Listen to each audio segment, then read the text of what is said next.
অসমবাসী প্ৰাণৰ স্পন্দন জুবিন গাৰ্গ, হিয়াৰ মধু জুবিন গাৰ্গ। এই প্ৰাণৰ গানৰ শিল্পীজনাৰ মহাপ্ৰাণ শ্ৰদ্ধাঞ্জলি জনোৱাৰ ভাষা আজি স্তব্ধ। তথাপি তেখেতৰ শ্মশানৰ এই অন্তিম যাত্ৰাত কল্যাণী চক্ৰৱৰ্তী গগৈৰ এটি কবিতাৰে শ্ৰদ্ধাঞ্জলি জনোৱাৰ প্ৰয়াস কৰিছো।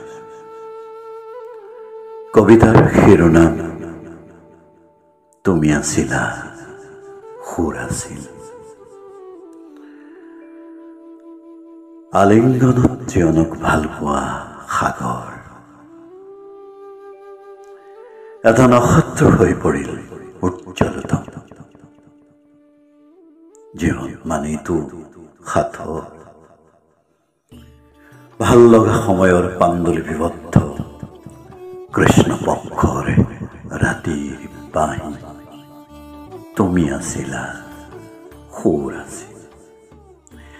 আকাশে বতাহে লৌৰি ঢাপৰি জোনাক জীৱনৰ ফুলে ফুলে তুমি আৰু সুৰৰ মূৰ্ছনা।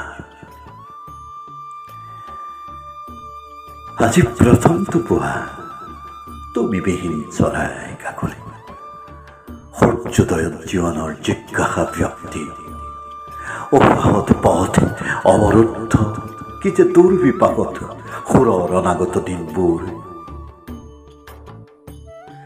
বুকুৰ মাজত অযুত কথাৰ বেৰা, অসমাপ্ত কৰ্মযজ্ঞৰ আহুতি। অথিৰ ধনজন জীৱন যৌৱন, অথিৰ এই সুসংসাৰ।